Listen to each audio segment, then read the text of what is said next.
400 lebih karyawan di 68 kantor terpapar COVID-19. Angka ini meningkat drastis selama masa PSBB transisi. Apa yang terjadi sebenarnya?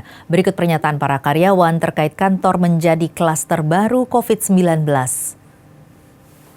Ya sebenarnya kita harus waspada aja sih, tetap ikutin protokol yang udah ada, ya pakai masker, cuci tangan, terus kalau bisa pakai face shield juga, kayak gitu aja sih.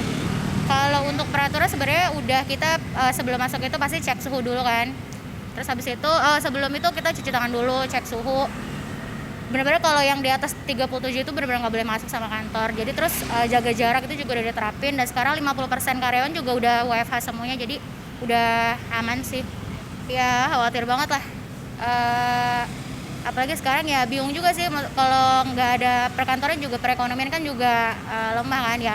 Kita tetap mematuhi protokol pemerintah aja, tapi ya tetap pemerintah harus lebih protokol lebih dikuatin lagi lah, terus lebih biar si masyarakat ini aman lah dari COVID, dan semoga vaksinnya cepat ditemukan.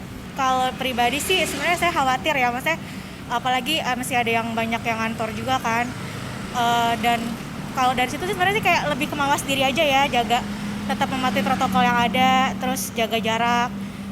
Pokoknya sebisa mungkin kalau nggak usah kemana-mana deh, di rumah aja gitu. Kalau di kantor saya sendiri, alhamdulillahnya udah ikut protokol kesehatan yang ada. Dari dia datang masuk ke kantor, dia harus cuci tangan dulu, udah disediain juga, terus ditembak suhu juga. Jadi di kantor juga harus dianjurkan pakai masker. Kalau nggak boleh masuk sama orang kantornya, security-nya. Jadi jaga jarak juga pasti. Dan sebagian juga sudah WFH, jadinya nggak terlalu banyak berkerumun orang-orang di kantor. Jujur khawatir banget karena COVID sebenarnya bukan main-main ya, dia benar-benar ada gitu. Dan udah banyak yang terjangkit gitu. Yang udah kena juga banyak, dan kalau aku pribadi sih tetap jaga kesehatan, mawas diri yang penting, dan mengikuti protokol-protokol yang sudah ditekankan oleh pemerintah. Itu aja sih.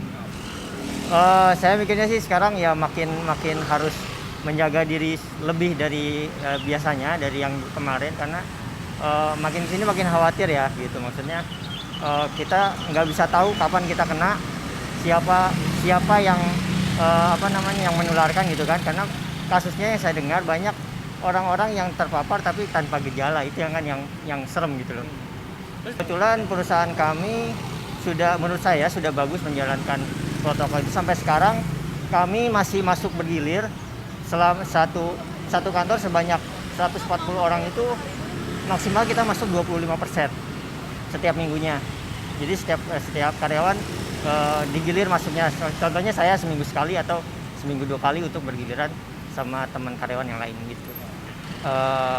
Sedih juga sih ya, maksudnya lihat kebiasaan warga sekarang, kayaknya setelah dibebaskan PSBB itu kayak orang-orang mikirnya wah kita udah bebas gitu loh. Padahal kan sebetulnya bukan itu ya, maksudnya kita harus setiap diri masing-masing orang itu harus semakin aware sama itu gitu loh. Semakin harus hati-hati menjalankan protokol-protokol kesehatan secara individual masing-masing gitu loh. Menurut saya harusnya setiap masyarakat, warga atau karyawan apapun itu harus lebih aware sama itu sih Mas. Menurut saya kayaknya udah maksimal deh Mas, kayaknya semua udah habis-habisan sih saya lihat ya.